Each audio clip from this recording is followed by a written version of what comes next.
અંકલેશ્વરમાં 2022માં થયેલી ગાડીના કાચ તોડી 3.5 લાખની ચીલઝડપ કેસમાં 2 આરોપી ઝડપાઈ જવા પામ્યા છે। ફરિયાદી ગત 5 ઓગસ્ટ 2022ના રોજ નવા બની રહેલા મકાન જોવા પાર્કિંગમાંથી ગાડીનો કાચ તોડી 3.5 લાખની ચીલઝડપ થઈ હતી, જેમાં મહારાષ્ટ્ર પોલીસે જીઆઈડીસી પોલીસ મથકે જાણ કરતા પોલીસ ટ્રાન્સફર વોરંટ પર બંનેને લઈ આવી હતી। ગત 5 ઓગસ્ટ 2022ના રોજ અંકલેશ્વર જીઆઈડીસી વિસ્તારમાં વિઝન સ્કૂલ નજીક ખુશ હાઇટ્સ નિર્માણ પામી રહ્યું છે।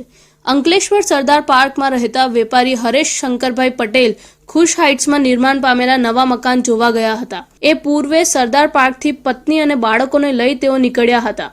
હરેશભાઈ શંકરભાઈ પટેલ પોતાની કાર ખુશ હાઇટ્સના પાર્કિંગમાં પાર્ક કરીને લોક કરીને નવું મકાન જોવા ગયા હતા। તે દરમિયાન 3 જેટલા અજાણ્યા બાઇક સવાર ઈસમોએ નીચે પાર્કિંગમાં પાર્ક કરેલી કારનો કાચ તોડીને અંદર બેગમાં મૂકેલા હરેશ પટેલના ₹3.50 લાખ ભરેલી બેગની ઉઠાંતરી કરી પલાયન થઈ ગયા હતા। અંકલેશ્વર જીઆઈડીસી પોલીસ મથકમાં ફરિયાદ નોંધાવી હતી, જે અંગે સીસીટીવી સહિત પોલીસે ટેકનિકલ સર્વેલન્સ સહિત ટીમને કામે લગાવી હતી, જ્યાં કોઈ કડી જોડાઈ ના રહી હતી। આ દરમિયાન ગત રોજ પહેલા મહારાષ્ટ્ર યવતમાલ ખાતે પોલીસ દ્વારા ફોન કરી જાણ કરી હતી, જે અંકલેશ્વરમાં થયેલ ₹3.50 લાખની ચીલ ઝડપમાં ત્યાં ઝડપાયેલા 2 લૂંટારુઓએ કબૂલાત કરી છે।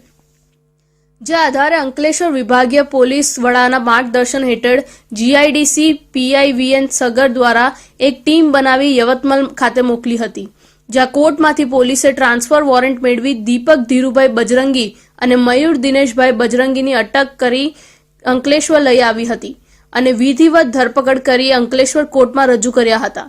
તેઓ દ્વારા ચીલ ઝડપ કરી લઈ ગયેલ ₹3.50 લાખ રિકવર કરવા માટે તેમજ અન્ય કોઈ ઈસમને સંડોવણી છે કે કેમ, તેમજ અન્ય કોઈ ચીલ ઝડપને લૂંટને અંજામ આપ્યો છે કે કેમ તે અંગે કોર્ટમાં રજૂ કરી રિમાન્ડની તાજવીજ શરૂ કરી હતી।